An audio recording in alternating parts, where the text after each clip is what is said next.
नमस्कार साथियों, Ayush competition classes में आप सबका स्वागत है। हमारी to the point online crash course series चल रही है जिसमें हम प्राचीन भारत का इतिहास पढ़ रहे हैं। अभी आगामी जो आपकी परीक्षाएं हैं, उत्तराखंड पुलिस आरक्षी, उत्तराखंड दरोगा, बंदी रक्षक, पटवारी, नायब तहसीलदार या अन्य परीक्षाओं के लिए टॉपिक अत्यधिक महत्वपूर्ण है। तो इसमें आज का हमारा टॉपिक है 16 महाजनपद और प्राचीन भारत पर विदेशी आक्रमण और मगध का उत्कर्ष।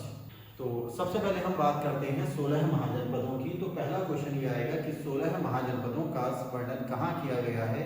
तो हम इससे पहले वीडियो में पढ़ चुके हैं कि वो दो पुस्तकें हैं, अंगुत्तर निकाय और भगवती सूत्र। तो ये अंगुत्तर निकाय बौद्ध धर्म की जानकारी देती है, भगवती सूत्र जैन धर्म से की प्रमुख की पुस्तक है और यह दोनों भारत में 16 महाजनपदों की जानकारी देते हैं। अब हम देख लेते हैं कि ये 16 महाजनपद कौन कौन से हैं। तो सबसे दक्षिण में इसमें अश्मक है और इसकी राजधानी है कोटिल या पोतिल और ये गोदावरी नदी के किनारे था और महाराष्ट्र में है। तो प्रश्न पूछा जाएगा कि प्राचीन महाजनपद जो है वो कौन से वर्तमान में कौन से राज्य में है या उसकी प्राचीन समय में राजधानी क्या थी या किस नदी या कोई महत्वपूर्ण राजा क्या है। तो ध्यान रखना है, अश्मक, कोटिल या पोतन गोदावरी नदी के किनारे में है, सबसे दक्षिण में है। सबसे पूर्व में कहें तो अंग है, अंग की राजधानी चंपा है और अंग का विलय बाद में मगध में हो गया था। मगध को हमें विस्तार से पढ़ना है। मगध की राजधानी राजगृह या गिरिब्रज है। बाद में इसकी राजधानी पटना या कुसुमपुर हो गई थी। तो पटना मतलब पाटलिपुत्र जो कि वर्तमान में पटना है। इसके बाद ऊपर आता है वज्जी। वज्जी की राजधानी वैशाली, विदेह या मिथिला थी। अगर एक प्रश्न आएगा कि विश्व का पहला गणतंत्र कौन सा है तो वह है वैशाली। तो जब हम बिहार के नक्शे में आपको वैशाली लिखा हुआ मिलेगा। इसके बाद आगे अगला इसमें आता है काशी। काशी की राजधानी थी वाराणसी। कौशल की राजधानी श्रावस्ती और यहाँ के प्रसिद्ध राजा का नाम है प्रसेनजीत। कौशल का महत्वपूर्ण जो शहर था वह अयोध्या है जो कि भगवान राम से जुड़ा हुआ है। इसके बाद वत्स की राजधानी कौशाम्बी है, इलाहाबाद से पहले है ये। शूरसेन, मथुरा इसकी राजधानी थी। पांचाल यानी बरेली वाला क्षेत्र इसकी राजधानी है अहिच्छत्र और कामपिल्य। इसके बाद कुरु की राजधानी इंद्रप्रस्थ है, दिल्ली और मेरठ के बीच का क्षेत्र। मत्स्य की राजधानी विराटनगर है। मथुरा जो भरतपुर वाला क्षेत्र है वहां पर, ये राजस्थान में है। अन्य सभी क्षेत्र यहाँ पर ये उत्तर प्रदेश में है। वज्जी, मगध और अंग यह बिहार में है। चेदी की राजधानी शुक्तिमती है। इसके बाद अवंती की दो राजधानियां मिलती हैं, उज्जैन और महिष्मती। तो एक प्रश्न पूछा जाता है कि उदयन और वासव दत्ता की प्रेम कहानी कौन से शहर से जुड़ी हुई है। सही उत्तर है उज्जैन। इसके अलावा मगध और अवंती दोनों के मध्य संघर्ष हुआ था। ये युद्ध काफी समय तक चला, लेकिन बाद में दोनों जो राज्य हैं दोनों के मध्य मित्रता हो गई थी। तो एक प्रश्न पूछा जाता है कि अवंती के राजा कौन हैं। ये चंद्रप्रद्योत हैं और जब इनको एक बार पीलिया हो गया था तो मगध के राजा हैं। यहाँ पर इनका नाम है बिंबिसार। इनके राजवैद्य हैं जीवक। तो इन्होंने अपने राजवैद्य जीवक को चंद्रप्रद्योत का उपचार करने के लिए भेजा था। इसके बाद ऊपर जम्मू कश्मीर में, यहाँ कश्मीर में कंबोज जिसकी राजधानी राजपुर या हाटक है और गांधार की राजधानी तक्षशिला है। तो ये महत्वपूर्ण हमारे 16 महाजनपद हैं। इनकी राजधानी और वर्तमान में ये कौन से राज्य में आते हैं ये हमें ध्यान रखना है। या तो ये सुमेलित करने के लिए आता है या सीधे सीधे यहाँ पर 16 महाजनपदों से प्रश्न पूछा जाता है। 16 महाजनपदों में हमें ध्यान रखना है कि अंत में जो सबसे शक्तिशाली बचा वो मगध था। मगध ने अंग का सबसे पहले अधिग्रहण कर लिया, अपने साम्राज्य में मिलाया। तो मगध की उत्पत्ति या उसके जो कारण है, पहला कारण तो यह है कि इस पूरे क्षेत्र में यहाँ पर अतरंगी खेड़ा में लोहे की खोज का साक्ष्य मिला है, यानी यहाँ पर लोहे की खोज हो चुकी थी। तो लोहे के कारण युद्ध में लोहे के हथियारों का प्रयोग हुआ जिससे मगध जीतने लगा। दूसरा, कृषि में जैसे हल है, हल की फाल लोहे की बनाई जाने लगी जिससे ज़्यादा पैदावार हुई। पैदावार ज़्यादा होने से राजस्व ज़्यादा हुआ। अब राजा उस राजस्व का प्रयोग करके बड़ी शक्तिशाली सेना रख सकता था। अगला कारण है भौगोलिक स्थिति। तो जैसे ये मगध है, मगध की एक राजधानी राजगृह या गिरिब्रज है और दूसरी राजधानी इसकी है पाटलिपुत्र। तो ये राजगृह या जो गिरिब्रज है, यहाँ हमने लिखा भी है कि ये 5 पहाड़ियों से घिरा हुआ था। तो ये एक तरह से ये एक दुर्ग था जिसको तोड़ा नहीं जा सकता था। या जब बाद में राजधानी पाटलिपुत्र बनी, तो पाटलिपुत्र पटना में इसकी राजधानी बनी, तो यह भी 5 नदियों से घिरा हुआ क्षेत्र था, तो यह एक प्रकार से जल दुर्ग था। इसके अलावा अगला है कि इस समय धान की रुपाई होने लगी, तो रुपाई होने से भी पैदावार बढ़ी, पैदावार बढ़ने से राजस्व बढ़ रहा है और शक्तिशाली सेना और एक शक्तिशाली केंद्रीय नेतृत्व का यहाँ पर गठन हुआ। तो ये महत्वपूर्ण कारण है मगध की उत्पत्ति के। अब हम मगध में प्रमुख राजवंश देखते हैं, तो सबसे पहला राजवंश यहाँ पर हर्यक वंश है। हर्यक वंश का दूसरा नाम मिलता है पितृहंता वंश। तो यहाँ अगर इसका टाइम पीरियड पूछा जाएगा तो 544 ईसा पूर्व से 412 ईसा पूर्व तक भारत पर यह वंश रहा है, और यह हम कह सकते हैं 6ठी शताब्दी ईसा पूर्व, जिस समय महात्मा बुद्ध है, महात्मा बुद्ध के टाइम पीरियड पर मगध का उत्कर्ष हुआ है। तो पहला इसमें जो राजा है हर्यक वंश का वो है बिंबिसार है, और यह मगध की शक्ति का वास्तविक संस्थापक कहलाता है। इसके समय राजधानी थी गिरिब्रज या राजगृह, तो ये लिखा हुआ है राजगृह या गिरिब्रज। आज की डेट में जो राजगीर है पटना से 100 किलोमीटर दूर, वहाँ का क्षेत्र। तो ध्यान रखना है हर्यक वंश का संस्थापक बिंबिसार है, यह वास्तविक संस्थापक है, और राजधानी थी गिरिब्रज या राजगृह, जो कि 5 पहाड़ियों से घिरी हुई थी। इसके बाद प्रश्न पूछा जाएगा कि जीवक कौन है। जीवक उनके काल में उनके दरबार में एक प्रमुख चिकित्सक थे, और यह जो जीवक हैं बिंबिसार के दरबार में है, और बिंबिसार ने जो कि मगध का राजा है, अवंती के राजा चंद्रप्रद्योत का इलाज करने के लिए जीवक को भेजा था। अगले महत्वपूर्ण राजा हैं अजातशत्रु।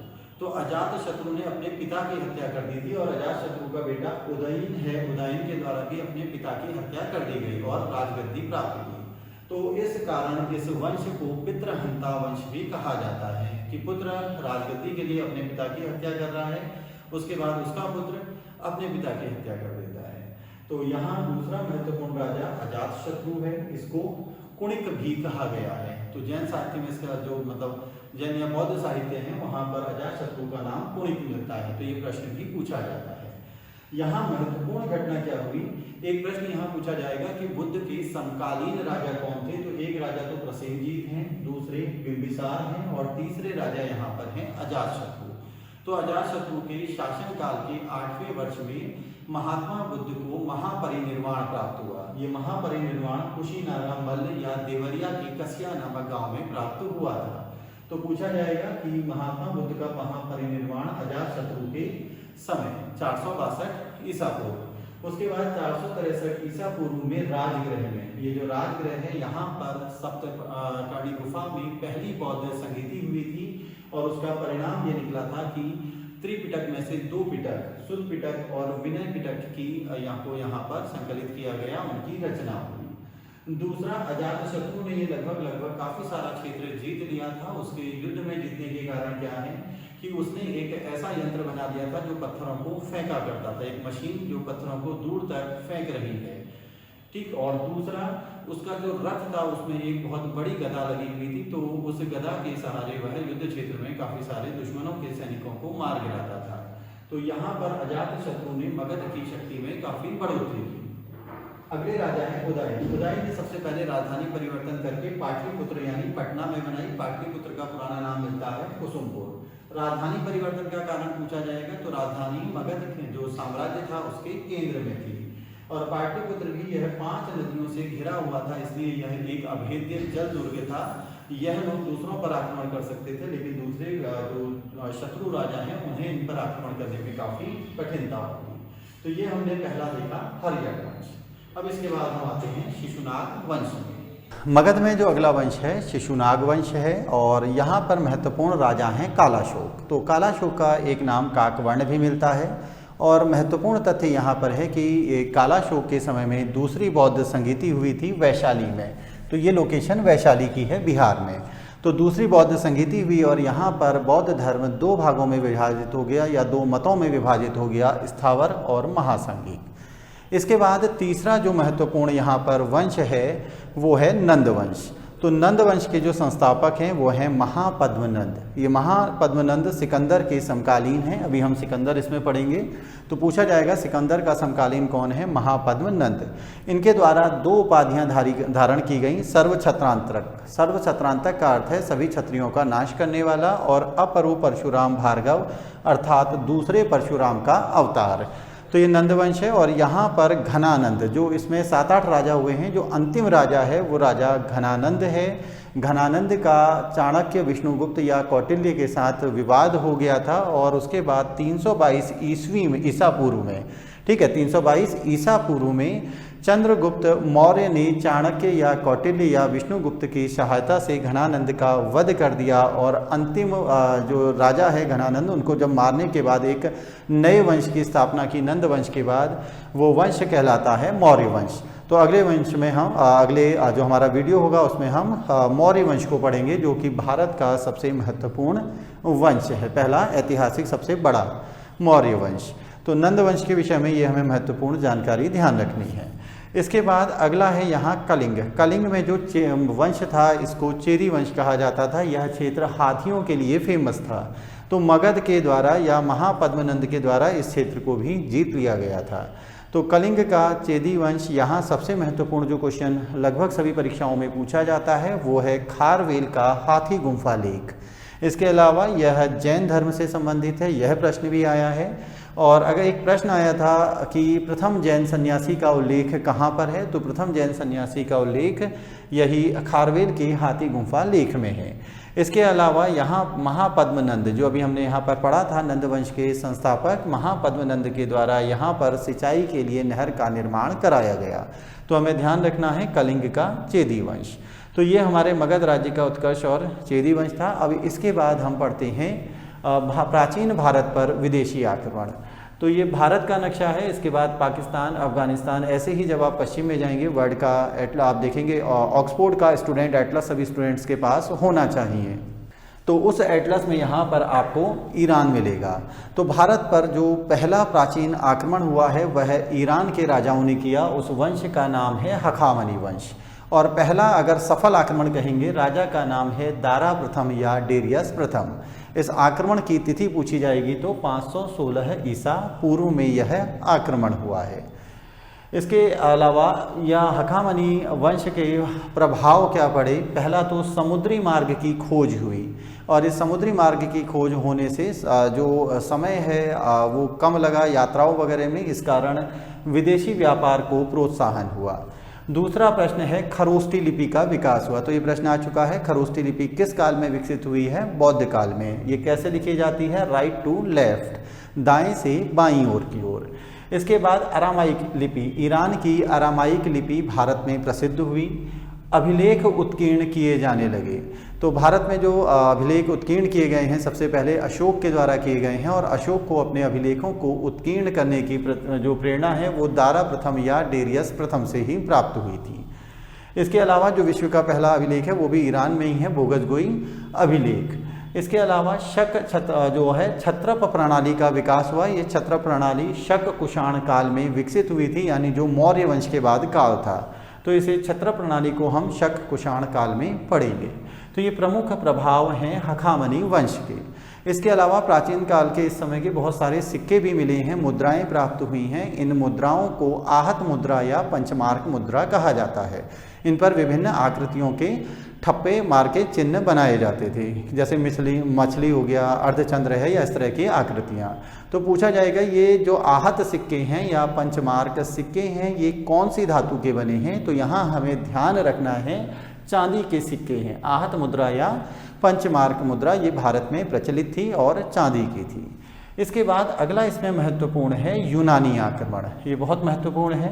ये आक्रमण सिकंदर का दूसरा नाम है अलेक्जेंडर द ग्रेट ने किया। तो ये मकदूनिया का शासक था, और वहाँ से आक्रमण करते हुए इसने ये पश्चिम में मकदूनिया, उसके बाद तुर्की और ईरान, पूरे ईरान को नष्ट करते हुए ये पूर्व की ओर बढ़ा, भारत की ओर बढ़ा। जब ये भारत पर आक्रमण कर रहा है तो यहाँ पर 2 राजा महत्वपूर्ण हैं। पहला है तक्षशिला या गांधार का राजा आम्भिक, और दूसरा यहाँ पर ये राजा है पुरु या पोरस। ये दो महत्वपूर्ण राजा हैं। तो पहले जो राजा आम्बिक हैं, इन्होंने सिकंदर का प्रतिरोध नहीं किया और जैसे ही सिकंदर ने आक्रमण किया तो इन्होंने अपने घुटने टेक दिए, यानी हथियार डाल दिया, कोई भी प्रतिरोध नहीं किया। लेकिन यहाँ महत्वपूर्ण युद्ध है पोरस के साथ। पोरस की जो सेना है वह सिकंदर की तुलना में बहुत कम थी, लेकिन फिर भी पोरस ने यहाँ पर सामना किया सिकंदर के आक्रमण का। तो इतिहास में इस युद्ध को हाइडेस्पीच का युद्ध या वितस्ता या झेलम का युद्ध कहा जाता है। तो ध्यान रखना है, ये हाइडेस्पीच का युद्ध सिकंदर और पोरस की सेनाओं के मध्य लड़ा गया था, जिसमें सिकंदर की जो सेना है वो विजित हुई और पोरस हार गया था। लेकिन युद्ध में पोरस की वीरता से प्रभावित होकर सिकंदर ने उसे बाद में अपने इस क्षेत्र को मतलब वापस सौंप दिया और यहाँ पर अपना गवर्नर नियुक्त किया था। इसके अलावा सिकंदर का ये जो आक्रमण है, ये तिथि पूछी जाएगी। ये तिथि है 326 ईसा पूर्व। ये जो घटना है, भारत पर आक्रमण कब किया सिकंदर महान के द्वारा, 326 ईसा पूर्व में। अगला यहाँ पर है सिकंदर की मृत्यु कब हुई, बेबीलोन में हुई थी 323 ईसा पूर्व में। सिकंदर के द्वारा कुछ नगर बसाए गए थे, जिसमें से पहला है महत्वपूर्ण निकैया। ये निकैया नगर का अर्थ है विजयनगर, और दूसरा है बुकाफेला नगर। ये बुकाफेला नाम है सिकंदर के घोड़े का नाम था और अपने घोड़े के सम्मान में, याद में उसने यह नगर बसाया था। तो ये हमें यहाँ ध्यान रखना है। अंतिम इसमें ये पूछा जाएगा कि सिकंदर के आक्रमण का या यूनानी आक्रमण का भारत पर क्या प्रभाव पड़ा। तो पहला है छत्र प्रणाली विकसित हुई। तो छत्र प्रणाली यहाँ और दोनों की ही विशेषता है और हम आगे शक कुषाण में इसको पढ़ेंगे। दूसरा, मुद्रा निर्माण की एक नई शैली विकसित हुई। इस मुद्रा निर्माण की शैली को उलुक शैली के नाम से जाना जाता है। तीसरी विशेषता है गांधार शैली। ये जो गांधार शैली है, ये मूर्ति निर्माण की शैली है। तो प्राचीन समय में दो शैलियाँ विकसित हुई थी मूर्ति निर्माण की, एक यहाँ पर जो कि गांधार शैली कहलाई और दूसरी मथुरा। ये जो शूरसेन मथुरा लिखा हुआ है उत्तर प्रदेश में आगरा के पास, यहाँ पर मथुरा शैली।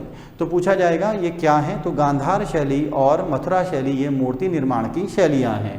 तो भारत में गांधार शैली का जो ये विकास हुआ है, यह यूनानी आक्रमण के प्रभाव से हुआ।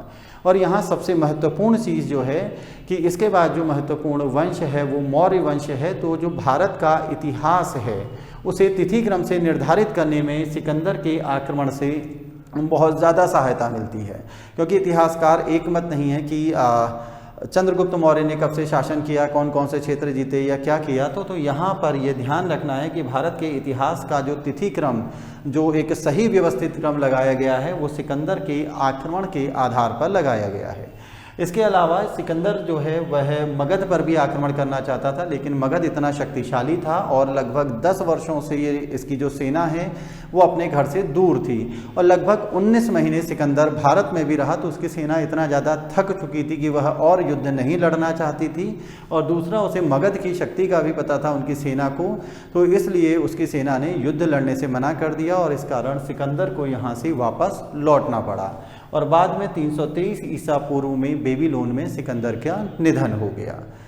तो ये एक महत्वपूर्ण क्वेश्चन थे आज का, एक हमारा एक छोटा सा सत्र था ऑनलाइन इसमें रिकॉर्डेड लेक्चर का, जिसमें हमने 16 महाजनपद और प्राचीन भारत पर विदेशी आक्रमण और मगध का उत्कर्ष या वहाँ के प्रमुख राजवंश और राजा देखे। इसके बाद अगले टॉपिक में अब हम इसमें जो हमारा आएगा वो आएगा भारत में मौर्य वंश, जो पहला बड़ी राजनीतिक इकाई है भारत की। तो इसी के साथ हम अपना आज का ये सत्र समाप्त करते हैं। धन्यवाद।